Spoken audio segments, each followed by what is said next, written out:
tour des vraies voix avec Philippe Bilger, Loïc Guérin, René Chiche. Et tout de suite, c'est le dernier jour de campagne pour les élections européennes, bien évidemment, avec un RN à 33% qui domine toujours largement la majorité à 14,5%. C'est le rolling d'IFOP fiducial pour Sud Radio d'aujourd'hui d'ailleurs, qui est le dernier avant ces élections.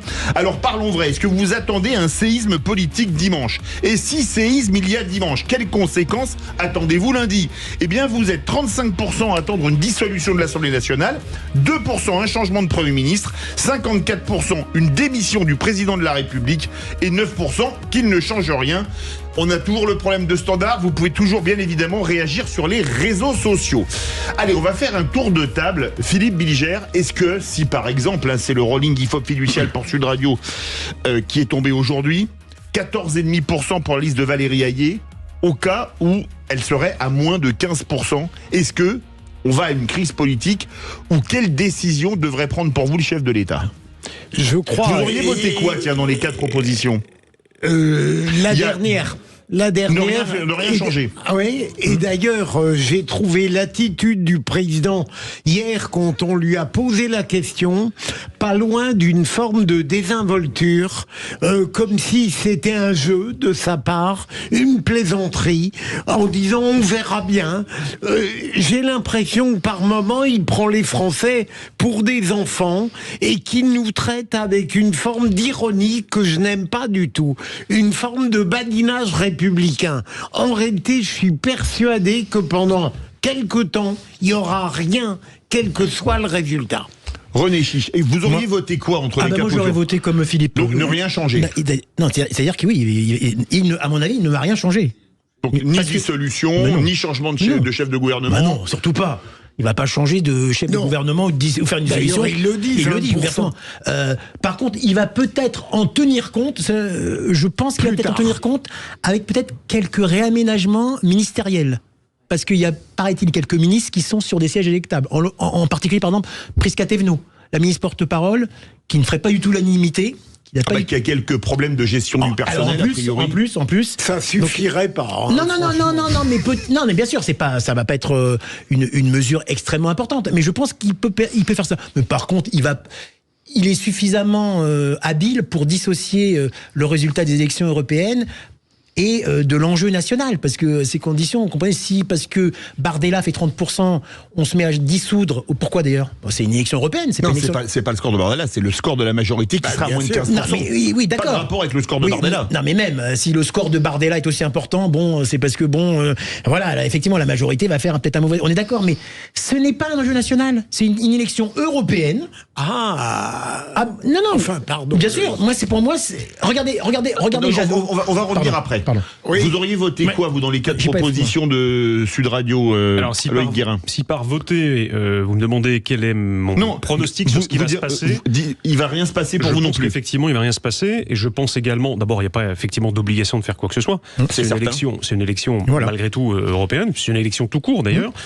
Et de toute façon, le calcul politique est assez cynique. Et je vois pas pourquoi il ne le serait pas en l'occurrence d'ailleurs, même si je suis assez agnostique en matière politique, mais objectivement, je vois pas l'intérêt qu'il aurait de dissoudre une assemblée pour perdre sa majorité, parce que c'est probablement ce qui arriverait dans la foulée. En plus, il y aurait une dynamique négative de créer, donc mécaniquement, il risquerait d'y perdre beaucoup plus de plumes finalement qu'autrement.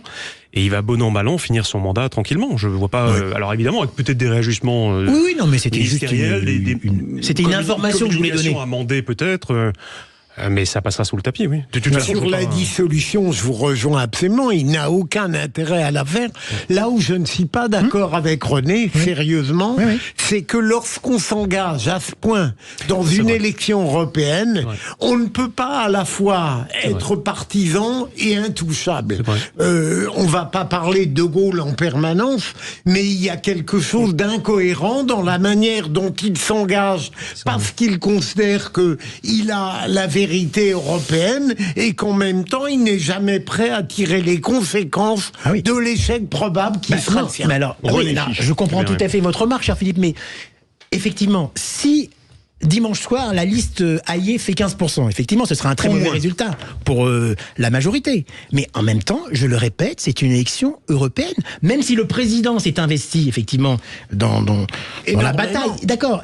Mais il en tirera les conséquences au niveau européen. Il dira que sa liste et sa tête de liste n'a peut-être pas convaincu les Français pour avoir le meilleur score possible aux européennes. Parce que si à chaque scrutin, maintenant, le président se met... Parce que si je suis votre logique, finalement, vous voulez qu'il fasse quelque chose enfin, à l'issue de ce scrutin. Je veux dire, faire quoi? Mais attendez, il ne demeure pas comme président en surplomb. Oui, mais alors vous êtes vous êtes en contradiction, Jean-Philippe, parce que vous venez de dire qu'il ne se passera rien. Ah non, mais il sait peut-être pas ce qu'il souhaite, mais il dit qu'il pense qu'il ne va rien se passer.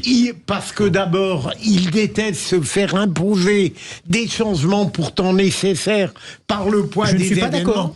Ah, je ne suis pas d'accord parce que vous étiez meilleur sur la guerre ferme. Non, je ne suis pas de réagir. Non, pardon. Oui, c'est 3. Si je rejoins tout le monde d'ailleurs sur le constat ou l'anticipation que rien ne changera, rien ne sera fait. Mais moi, je suis assez effectivement d'accord, et ça renvoie aux propos qu'on avait au tout début de nos échanges sur le positionnement du président de la République dans l'élection européenne, et ça renvoie d'ailleurs à mon commentaire un peu critique sur son positionnement, c'est que je suis tout à fait d'accord. À partir du moment où il a oublié les habits du chef de l'État, qui s'est engagé comme un chef de parti, finalement comme un chef de gouvernement, il y a une problématique, un manque de cohérence en tout cas, à vouloir s'investir et ensuite à se retirer indemne. Je suis tout à fait d'accord. J'en finis. Juste, oui, c'est ce pourquoi je pense fondamentalement qu'un chef de l'État n'avait pas pour rôle de s'impliquer de cette manière dans les élections. Il y avait des manières subtiles éventuellement d'envoyer quelques messages subliminaux, mais s'investir à ce point et ensuite dire c'est pas mon affaire, j'en tire aucune conséquence, je reconnais que c'est une incohérence profonde. Et je dois vous poser une question. Est-ce que vous imaginez, si les sondages ne se trompent pas, et en général, soyons francs, l'IFOP ne se trompe pas à 1,5% près, surtout à 48 heures, on peut dire, du vote. Est-ce qu'on va vers une recomposition politique, Philippe Bilger ? À gauche, ça me paraît évident. La NUPES n'existe déjà plus. Voilà, absolument. Et j'espère que, même si je ne suis pas à gauche, que un socialisme... Ça nous avait échappé.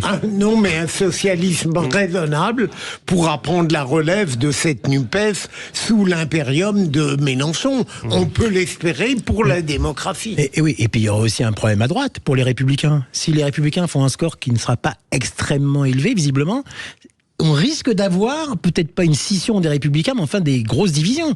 Parce que les Républicains, il y a un vrai problème. Ceux qui veulent rejoindre le gouvernement et ceux qui veulent rester indépendants. Ça fait partie de la recomposition dont vous parlez. Ah bah absolument, c'était prévu. Et il y a aussi autre chose. Vous savez qu'on parle beaucoup de l'éventuel départ de Marion Maréchal vers le Rassemblement national.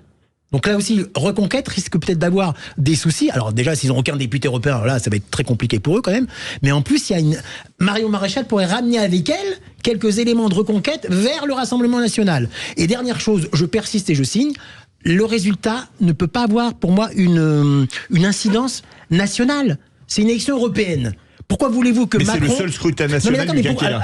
Alors, écoutez, en 2019, Jadot a fait un très gros score.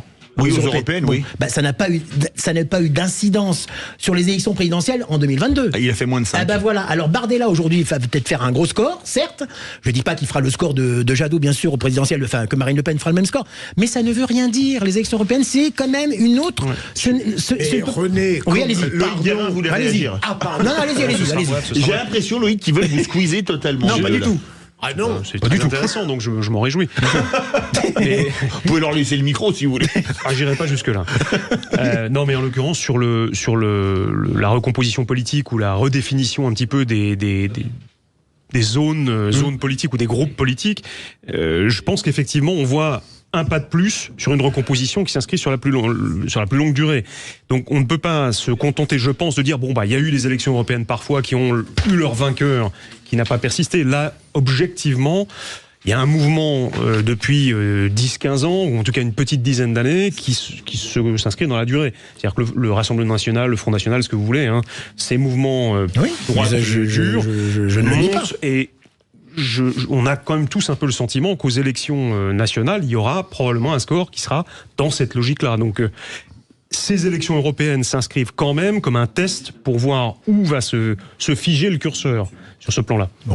Philippe Bilger, vous vouliez réagir? Non, mais réagir, René continue à développer, après tout, pourquoi pas, que les européennes sont des élections qui n'ont pas d'incidence sur la vie nationale, alors qu'à l'évidence, on a été frustré sur le plan démocratique avec la réélection d'Emmanuel Macron, et que depuis, on est dans l'attente, la plupart des Français, d'avoir le droit d'exprimer une opinion. Et c'est là où je ne vous rejoins pas. C'est très important qu'ils tiennent compte de la catastrophe prévisible. Imaginons que la catastrophe prévisible se réalise. Est-ce que les 3 dernières années, enfin un peu moins de 3 ans, les 2 ans et 10 mois de fin de quinquennat ne vont pas être très très longs, René Chiche?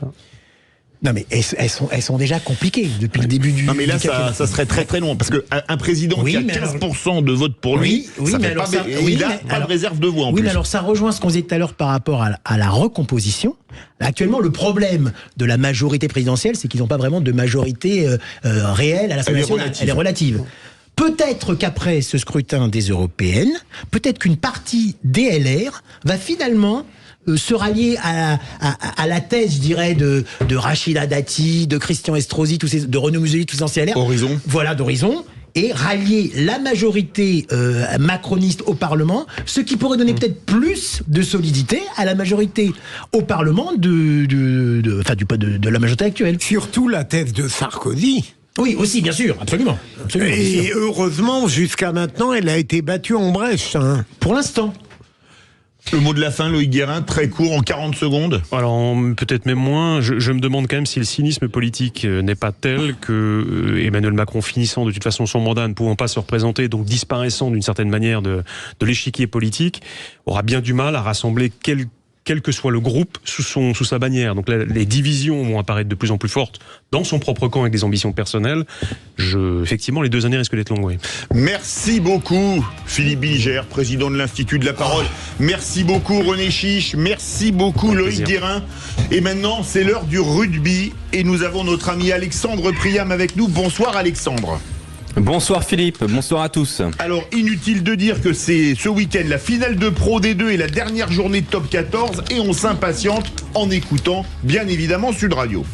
Ah oui, on est très impatients, ça c'est clair. Demain, évidemment, sur Sud Radio, la finale de Pro D2. Et puis, comme tu le disais fort justement, Philippe, la dernière journée de la phase régulière du Top 14. Là, on va tout apprendre et ce sera absolument exceptionnel. On vivra ça demain sur Sud Radio. Ce soir, on va en parler justement. On va commencer à se plonger là-dedans avec toute l'équipe, avec Julien Thomas, avec Philippe Spanghero, Quentin Cabanis, Antoine Mazer, Clément Combe.